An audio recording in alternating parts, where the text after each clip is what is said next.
How's it going, Jack Tackers, and welcome back to another video for you guys. Today, I thought I would go over some of the summer movies I'm looking forward to this summer movie season.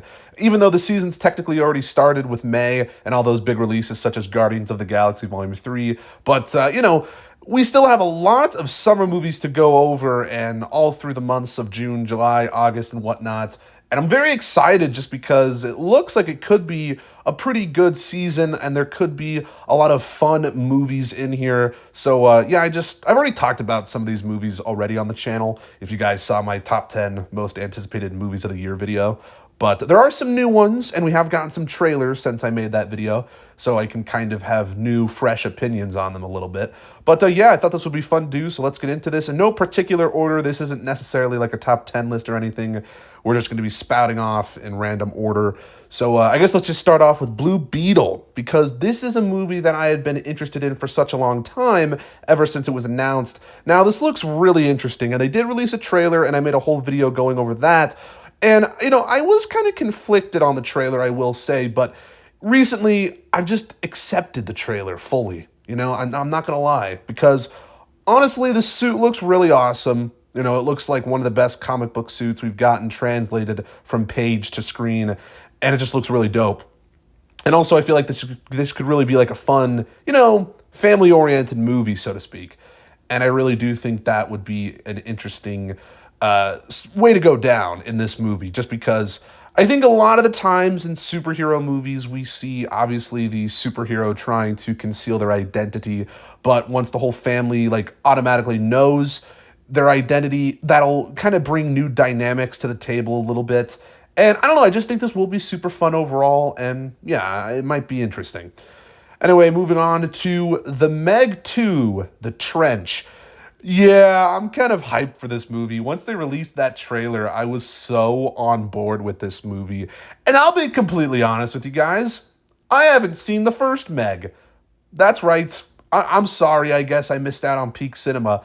But I'm definitely going to be watching the first one before I check this one out, because I think it's on Netflix right now, actually. So I love shark movies. I mean, obviously, like Jaws, but Jaws is a way different movie and in an entirely different category than the Meg, I presume, just because these seem way over the top. But the trailer that they released for the Meg 2, The Trench, looked freaking awesome.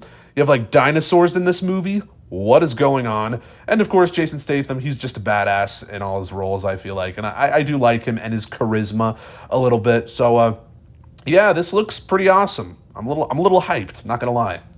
Anyways, let's talk about The Flash.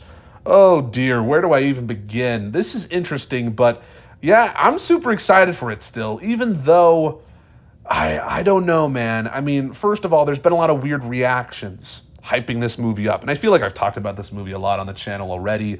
But, we have people like Stephen King, I think most recently came out on Twitter and said that he really enjoyed the movie, thought it was super heartfelt. Tom Cruise has also talked about the film, saying it's like one of the best, superhero movies or whatever. And just a lot of people are saying this is, quote unquote, one of the best, I should say, superhero movies of all time.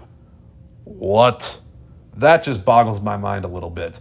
But also kind of excites me. Now, I'm going to go in with, my expectations in check, I should say. But I am kind of excited to see Michael Keaton's Batman return, just because I do love his version of the character. I really do. And, again, a lot of people saying this is kind of a heartfelt movie. And I think that kind of excites me, especially, what we hopefully will see with Barry and, his mother. I think that could be super emotional, actually. Just depends on what they do with that. So I'm just very curious to see what they do with this movie more than anything, really.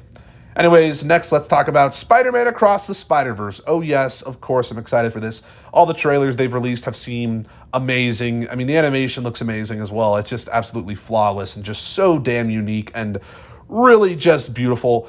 And it seems like there's so many Spider-Man characters in this, even more so than we saw in the first movie, of course, such as, we have the Spot as the main villain, but then, of course, we get to see Oscar Isaac voicing Spider-Man 2099, and that'll be awesome. And I think that character will be super, super cool. But yeah, it seems really intriguing, this movie, and I'm very curious to see what they do with the Spot. There's been a lot of theories regarding that character, and I think this will be just another home run for Sony Animation. Well, hopefully. Next, I have Indiana Jones and the Dial of Destiny. This is a very interesting movie as well, just because just recently it's gotten very low, not very low, but relatively low Rotten Tomatoes scores. Now I know, blah, blah, blah. I talk about this all the time. Rotten Tomatoes scores don't count, yada, yada, yada. I believe in that. They don't, but I still find them just interesting at the very least. Anyways, James Mangold's directing, so I have some hope for this movie. And it's an Indiana Jones movie. At the end of the day, I feel like I'm kind of obligated to enjoy this movie. Well, not obligated to enjoy it, but obligated to be hyped for it, I should say. And yeah, the trailers have been all right. I mean, they've been okay. I'm not going to lie, I'm a little bit worried, but I'm still excited at the same time. I can't explain it. And I'm just looking forward to seeing Harrison Ford's final performance as the character of Indiana Jones, because he said that this is his final time playing the character. I wonder if Indy will die. That'll be crazy if he does, but yeah. Anyway, next I have Barbie. Yeah, I've talked about this movie a little bit on the channel as well. Greta Gerwig's directing it. I actually don't like Greta Gerwig as a director that much. That'll be a hot take, but I'm sorry. Every movie I've seen from her has just kind of been boring. Anyway, I do love the trailer that they have released for this movie, and the cast is amazing. It looks very unique. I think I will love this movie. I really do. I'm so excited just to see how the plot unfolds, because I feel like the plot is relatively unknown right now. And this really could be fantastic. It really could be a great movie, so I'm super interested. And I know there's been this whole debate on which one you want to see, Barbie or Oppenheimer. And I think Oppenheimer I'm more excited for, and that's the next movie I have. I mean, it's a Christopher Nolan film. I love Christopher Nolan. He is my favorite director. And similar to the Barbie movie, amazing cast. But I think the story is going to be very interesting, obviously based with real events taking place. And I think that will be just super intriguing to see what Christopher Nolan does that with that. And also like real explosions, not really using CGI. And it'll just be really interesting. Oh man, I'm looking forward to this. All the trailers have looked fantastic. And yes, super hyped. Anyway, let's talk about Teenage Mutant Ninja Turtles Mutant Mayhem. I did a video on this when they first dropped the teaser trailer, and I thought it looked really interesting because it was like a fresh take on the Teenage Mutant Ninja Turtles. And it just seemed super fun, and I'm very curious to see what they do with it. And Seth Rogen's actually producing and co-writing the film. I don't think he's the main writer. He's co-writing the movie and producing it. I think he's also voicing Bebop, if I'm not mistaken, so that's awesome. And, Seth Rogen does kind of bother me sometimes, but, I think this project he'll really flourish in, if that makes any sense. But, the cast seems stacked as well. I think Giancarlo Esposito's in this as well, and that's awesome. And Rose Byrne and John Cena, great, talent in my opinion. And the animation looks great as well, because it kind of reminds me of actually the, Into the Spider-Verse animation a little bit, and maybe kind of like Puss in Boots: The Last Wish. It does remind me of that animation a little bit, so that's super intriguing as well. So how many times have I said super in this video? I don't know. But yeah, really awesome stuff, hopefully. And I'm looking forward to it. Anyway, next is Elemental, Pixar's newest film that will be coming out sometime this summer. I think it's June or July, I forget. But yeah, I think it's June. But I do got to admit, I do also feel obligated to put this on the list just because it is a Pixar film. I have clowned on it a little bit on Twitter, but I got to be honest, I'm also still excited just because I love Pixar. So I don't know. I think this could have a chance to be very good, and I think the story could end up being very wholesome, could end up being very, cute. And also the animation does look great. You can't deny that. I think every Pixar movie just looks pretty damn flawless.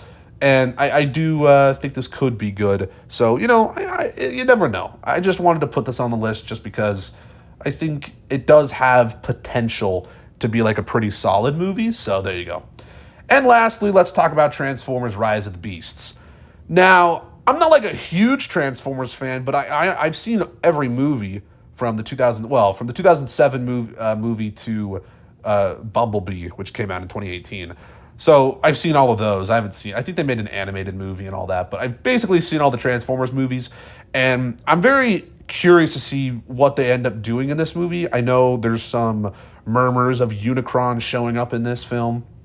And he was kind of hyped up, and I don't know exactly if this takes place in the Bayverse, but I think it does, because it takes place in the 90s before, I mean, that's what they're doing, right? Like, these are kind of prequels because Bumblebee took place in the 80s and this one takes place in the 90s. I don't know, but I think Unicron was kind of hyped up in The Last Night, so I don't exactly know what's going to happen. Maybe it's not in the same universe, but I kind of hope that they are.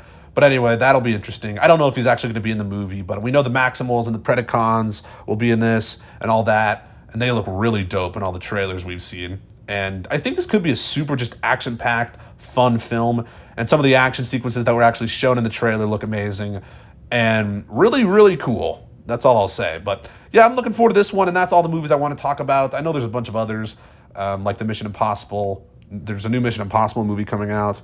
I didn't really feel like talking about it because I haven't seen that many Mission Impossible films. But anyway, those are all the main movies I'm really looking forward to. Most of them are just blockbusters, but whatever. Kind of boring, I'm sure. Not many, like, indie films on here, but whatever. But let me hear your, most anticipated summer movies down in the comments below. I'm, definitely wondering what some of you guys have to say. But yeah, post your thoughts and comments below. And if you like this video, make sure to give it a thumbs up. Subscribe if you're new. Check out my Letterboxd and Twitter down in the description. And I'll see you guys in the next one. Peace.